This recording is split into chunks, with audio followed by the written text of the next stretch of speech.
So, my name is Paul McLeod. There we go. I'm the Director of Analytics at Simpleview. It might say Business Intelligence, other places, minor name thing, but basically I used to run the SEO team, and now I just focus mostly on data stuff, but lots of digital marketing either way. So, 2020, everybody has had to pivot, and in this, we've had some really great presentations just now, focusing on particular campaigns. In this one, I'm gonna talk more about how to sort of like think about approaching the COVID marketing situation from a more general point of view, so that whatever your situation is, you can find the right answers, hopefully. So. This is an example from Visit Alexandria. When they launched, obviously when the COVID started, like everybody else, they had to shut everything down. But we saw some really clever content hubs, and a lot of them worked a little different ways. I'm going to show some different examples. So this one is ALX at home. And they sort of went for the, every single piece of information you could possibly want about visiting Alexandria during COVID approach to this landing page. It's got information on virtual tours. It's got information on which restaurants are open. It's got info on how to do holidays at home. They even have how to do Cinco de Mayo at home in Alexandria, which I would not have guessed that was a big priority, but maybe it is. We have a lot of Cinco de Mayo in Tucson, where I live, but different place. Then they even have kids coloring books and stuff. So that's been really successful for them, lots of visitation. Then we have Toronto. They actually rush built a site called togotoronto.com, where it was a whole new separate domain that they rushed through the design, development of, and actually produced something really cool that focuses purely on where you can get food to go, or delivery, or even patio dining in Toronto. I think they were probably focusing on the to-go part at first, but did a really great job of providing a comprehensive resource of what restaurants are still available in Toronto, and really focusing one particular website on that subject, which can be a very effective strategy when you're looking at search marketing, for instance. Then we have this one was put in there by my colleague Katie, who used to work at Visit Austin for a long, long time and has been a big supporter of eTourism Summit, but couldn't be here this week. But anyway, so they did live streaming events and concerts. Obviously, Austin is a huge music destination. They wanted to keep that going. So they decided to create a page about how you can,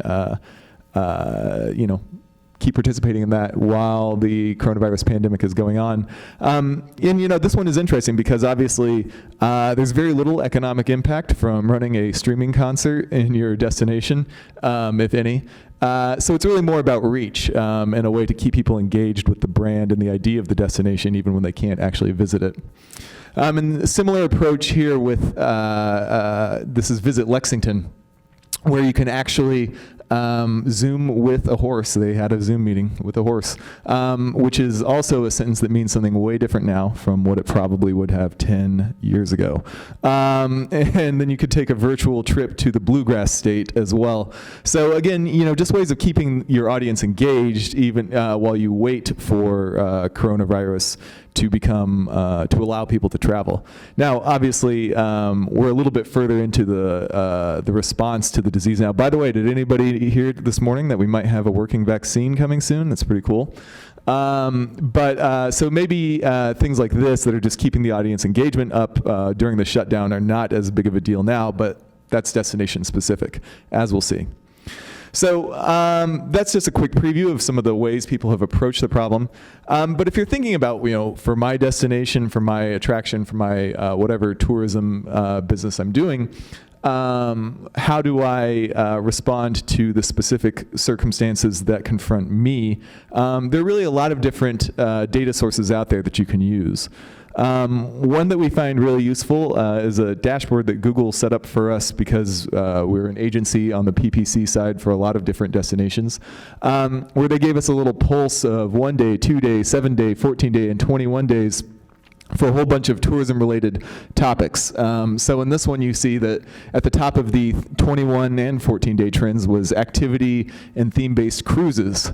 So this is just a really good way. Meanwhile, we had things that were more popular in the just 1 or 2 day, like agritourism, and had clearly just jumped up in those previous couple days versus the previous few weeks.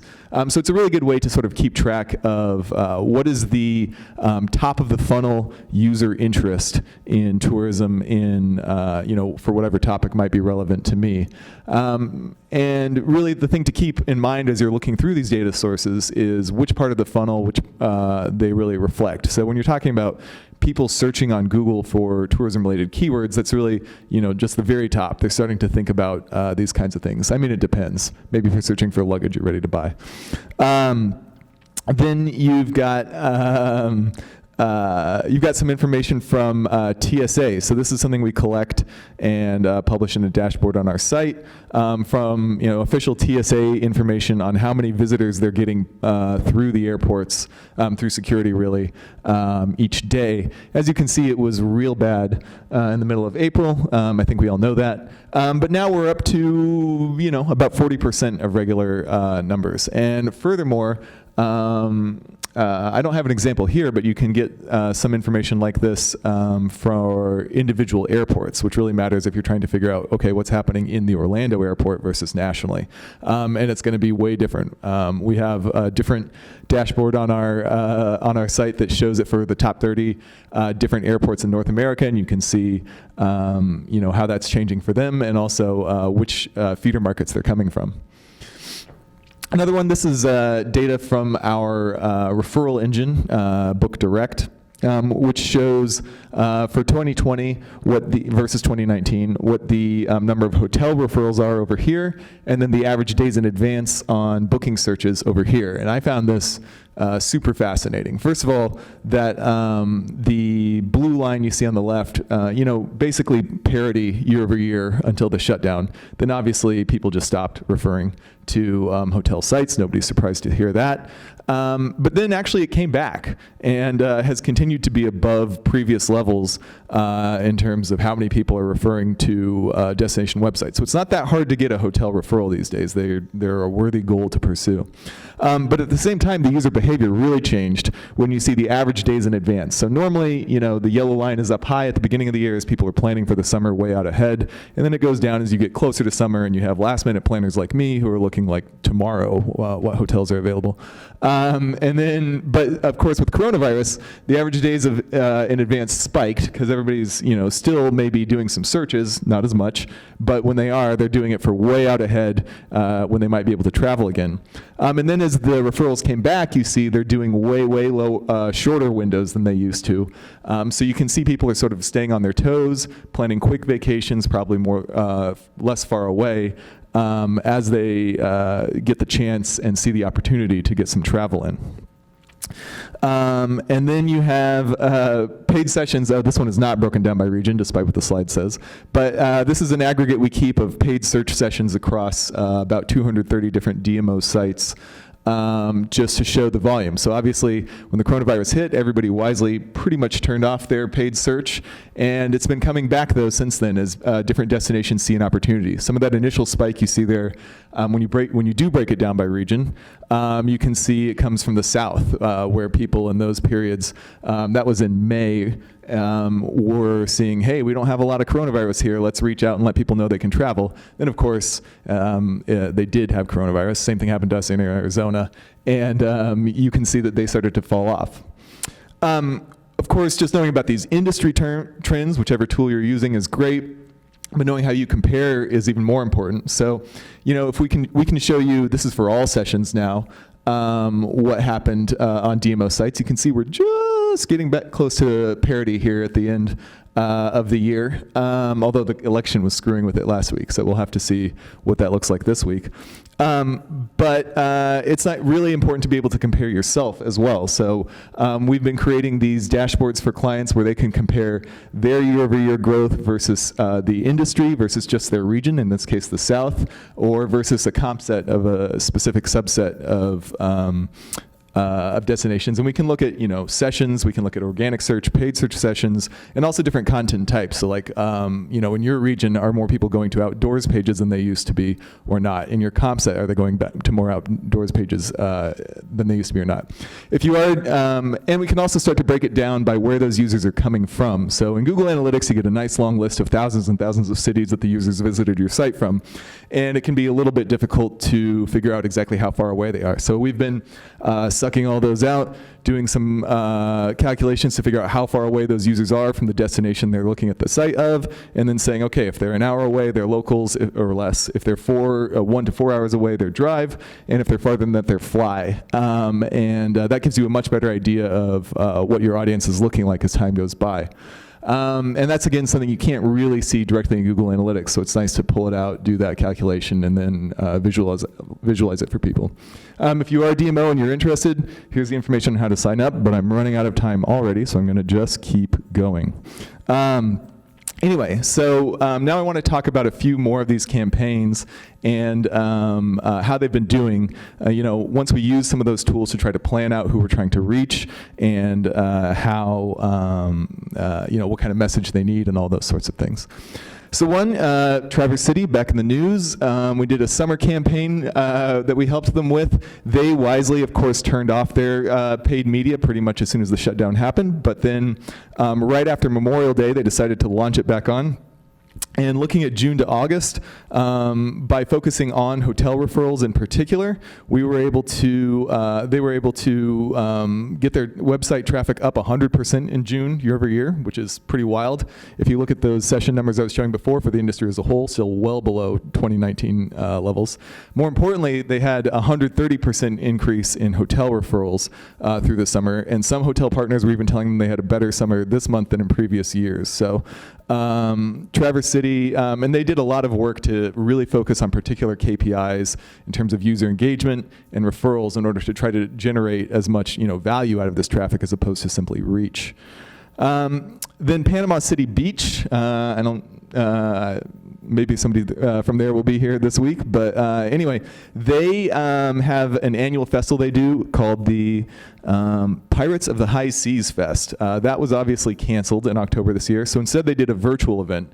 They had a sweepstakes, a costume contest, an interactive travel hunt, all kinds of, they basically tried to do as much as they could without actually seeing somebody still related to the pirate thing. And they managed to increase site engagement and capture a bunch of email opt-ins. Comparing the website traffic overall, page views were up 10%, pages per session were up 28%, average session duration was up 44%, and bounce rate was down 7%. And when you start to break it down by channel, you see that these different metrics really fluctuated. For instance, looking at paid search, they had the lowest bounce rate, whereas social media was driving the greatest bulk of sessions to the site. So you really want to, if you are going to create, a sort of involved piece of content slash engagement campaign like this, using different channels to get the different types of people interested is a good idea, because different ones of them are susceptible to different types of things. Lastly, Irving, Texas, traditionally a meetings destination. They had obviously occupancy problems this summer, so they decided to run some leisure campaigns more than they usually did. And we've been helping them with that. They've got both meetings and leisure campaigns going, and it's still going right now, but they've generated 12,000 hotel referrals to date, and they have 12,000 hotels rooms in the destination. So that's pretty nice. But just, what's nice there is that they actually decided, hey, obviously our normal audience, the meetings people, are really suffering right now. We see that, by the way, when we look at that content topic breakdown that I mentioned earlier. The meetings page views have still not really come back on DMO sites, even at this point. So that's something we all want to work on. But with meetings down, maybe we can get some leisure people, particularly because people are leisure traveling in a different way. They're driving more and flying less and all those sorts of things. So it makes sense to become as agile as you possibly can with your marketing programs. Don't just think about the things you used to do with all that money, but instead about what you possibly could do, who's possibly out there. And remind yourself that things are different in a lot of ways now, and to the extent that you can use different data sources to find the right audience and craft your strategies, you might be able to succeed in ways you never would have imagined before the quarantine. So, any questions?